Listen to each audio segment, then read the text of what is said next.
And for a man who's retired, Bert Schneider's done a lot of winning this year. He should retire more often if he keeps winning races. He comes over the timing line, 7 minutes and 23 seconds, there or thereabouts on the clock when he broke the timing beam that time.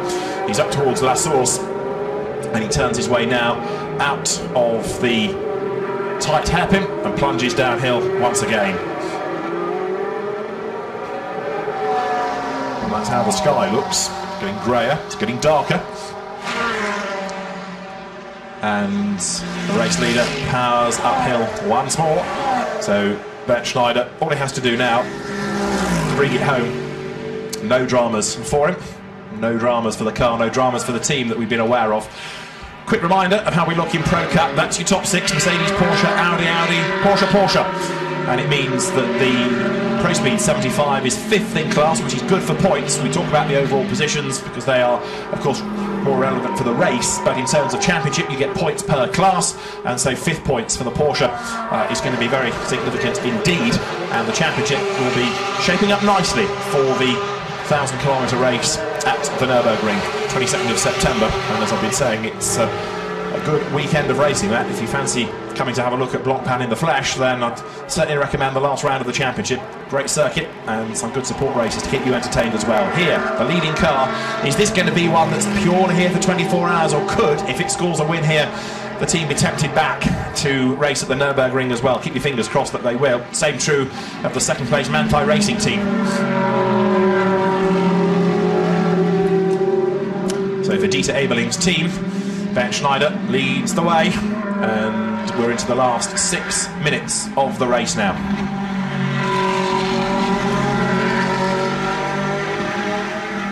Lower down the order, 4th and 5th are not that far apart, with the Christopher Haase Audi being chased by Tony Villander, but although he was lapping a little bit quicker by 0.3 of a second, I think the gap is too much for him to make up, and Tony, yeah, he's about 2/3 of a lap back. He'll also realise that the class position is more important than overall, so he'll no doubt aim to bring the car home now in a safe 5th place.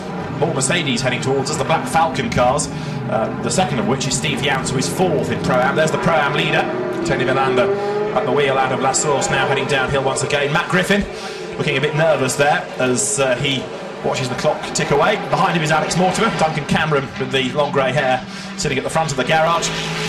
They were with us together, Duncan and Matt, in the IGTO races, or the second IGTO race, International GT Open at Silverstone a fortnight ago.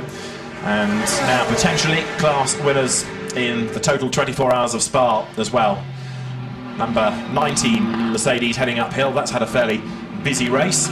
Francesco Castellacci at the wheel of it, that is set to be, well, 24th in terms of distance. It'll be 22nd because ahead of 2 cars that have retired from the race. And Steve Jans, who's the other Mercedes driver in the shot there, just up the road ahead of the Ferrari. He is 8th overall and 4th in Pro-Am.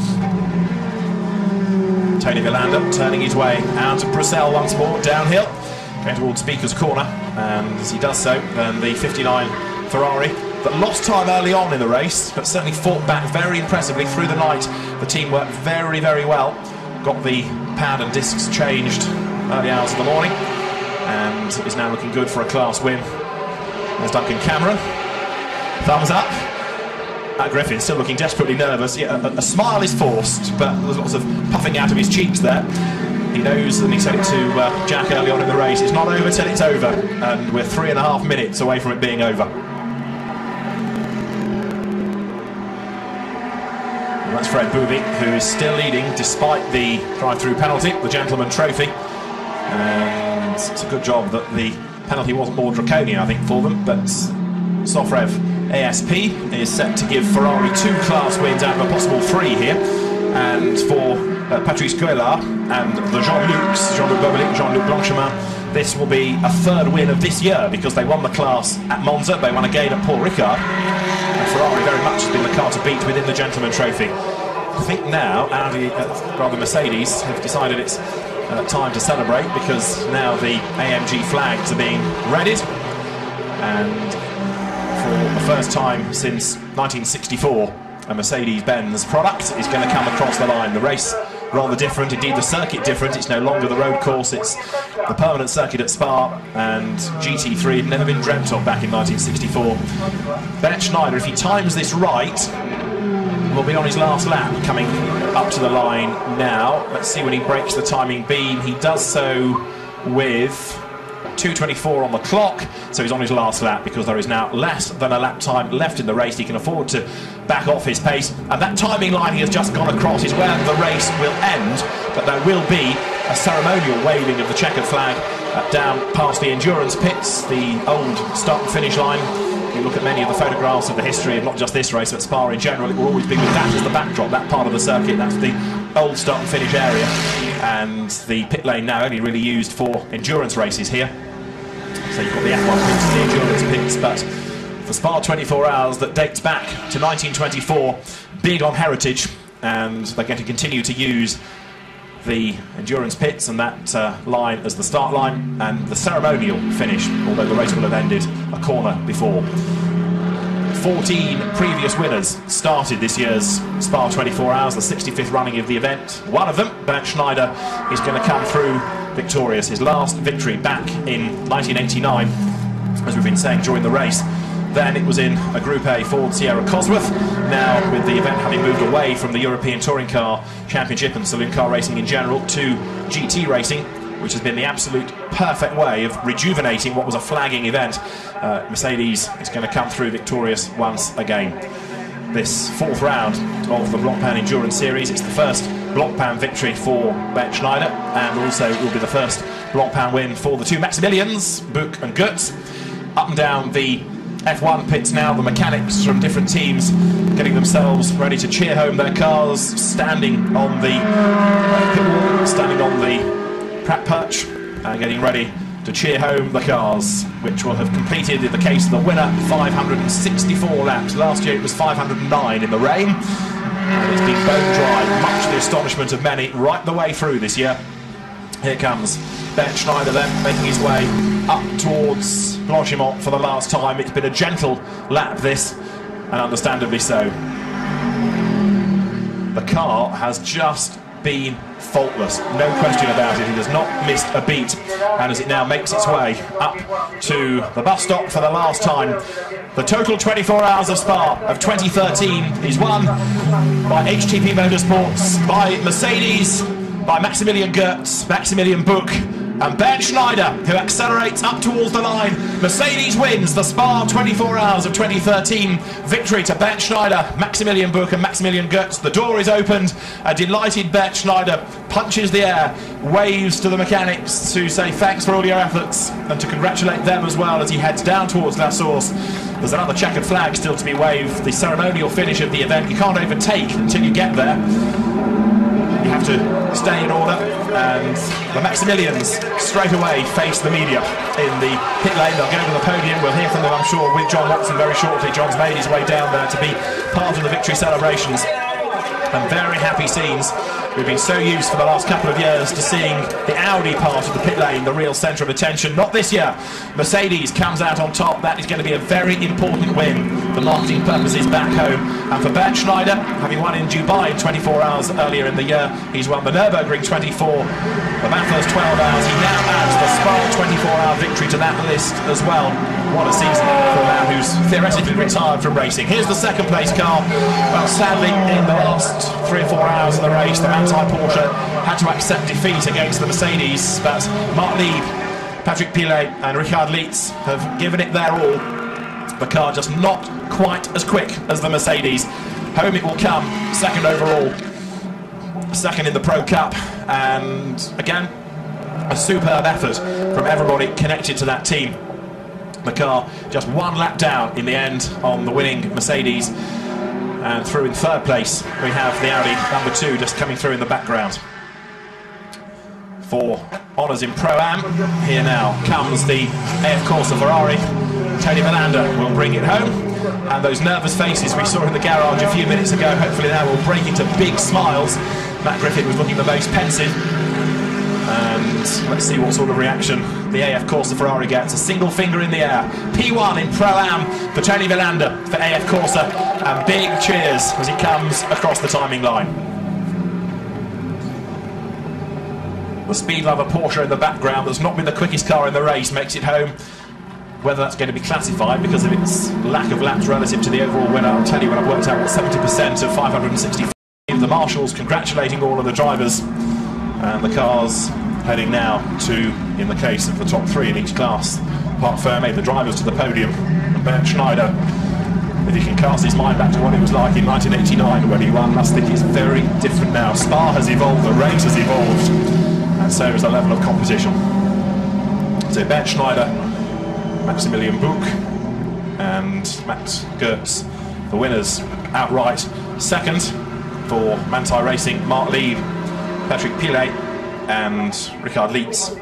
And in third place it is the Audi André Lotterer, having a much better result this year than last. Frank Stippler, last year's winner, coming home on the podium once again, and the third driver of that car, Christopher Mies. And he too, I'm sure, will be a happy man with the result. Let's confirm how they came across the line. The provisional classification then. It's a win for HTP Motorsport. Bernd Schneider, Maximilian Buch and Maximilian Goetz win the total 24 Hours of Spa for 2013, ahead of Mark Lieb, Richard Lietz and Patrick Pilet. Third, André Lotterer, Christopher Mies and Frank Stippler. Fourth goes the way of Harold Primat, Oliver Jarvis and Christopher Haase. In fifth place, it is the Ferrari of Tony Villander, Matt Griffin, Duncan Cameron and Alex Mortimer, ahead of Mika Salo, Kira Ladijin, Victor Shaitar and Maurizio Mediani. Seventh, Lucas O'Doniev, Jan Mardenborough, Peter Pitzera and Wolfgang Reip. Eighth, Klaus Hummel, Steve Jans, Adam Christodoulou and Thomas Jaeger. Good result for them. Ninth behind them, Pro Speed Porsche. 10th was SMP Racing, and you look lower down the order, a number of these cars among the walking wounded, but definitely a big cheer for 16th overall for the winners of the Gentleman Trophy. Fred Bouvi, Patrice Guélard, Jean-Luc Blanchemin and Jean-Luc Bobelic bring home the winning car ahead of Sport Garage 52, Kessel Racing 111. But in each case, Ferrari 458 Italias coming home successfully in the Gentleman Trophy. And these are the cars that, sad to say, did not get to the end. Many of them unclassified because of the lack of laps completed, others officially retirements. But it underlines just what a hard race it was. The pace relentless right the way through. We've seen a lot of people with mechanical dramas, a lot of people going out early on in accidents, and quite a few damaged cars are going to leave Belgium and need a lot of TLC before they race again. Wheels coming off Pressy Spark Mercedes, electrical problems putting out Mark VDS, engine dramas for the McLaren teams, damage for number 0 Audi. Number 12 was out with engine problems, electrics put paid to number 4 BMW. Everything apparently happened to number 9 McLaren. The team really having had a nightmare with that until the car was retired. And accident damage put paid to number 13 previous winners Marcel Fassler and Matthias Ekstrom. Damage and a vibration was the reason for 43's retirement. Number 7 was accident damage, 77 was a spin into the gravel, number 100 was ignition and then overheating, number 1 was problems with accident damage and the crankshaft on the car, engine failure for 125. It's a long list of retirements. Accident damage for number 66 Porsche, we saw that when he got hit by Carl Wendlinger. A wheel came off 123 and did damage. Jos Menton crashed 24, the engine failed on 11, Alex Buncombe crashed 32 and the fuel pressure disappeared on lap 7 for the number 188 BMW. The marshals, having waved their flags for 24 hours, will now be able to leave their post, and the recovery crews will go out and try and retrieve a number of cars littered around the circuit. Many, of course, did stagger to the pits and expire there. Others have stopped around the circuit, and the winning drivers, in fact everybody, being applauded quite rightly for their sterling efforts in the course of that race. They now make their way down the pit lane, and the celebrations will be underway very shortly. Of course, there are 3 podium ceremonies to do, 1 per class, and we'll be getting those underway. Top 3 were not just in the class, they were also overall. They're the drivers we're going to have up on the podium very shortly. Bernd Schneider bumps his head as he gets out from under the gull-wing door, stands on top of the Mercedes, and Bernd Schneider celebrates a 2nd win in the Spa 24 Hours. A delighted man. 5 times a DTM champion, Formula 1 driver as well. That's a part of his career that people tend to forget. He was not that successful driving for Zaxby, driving for the Arrows team. He never really had the machinery to do his talent justice. Had he done so, he might have made Formula One even more popular in Germany before Michael Schumacher came along and did so. But Ben Schneider went off to race in the FIA GT Championship and the DTM and win multiple titles. And John Watson is down there to have a word with Ben Schneider after winning the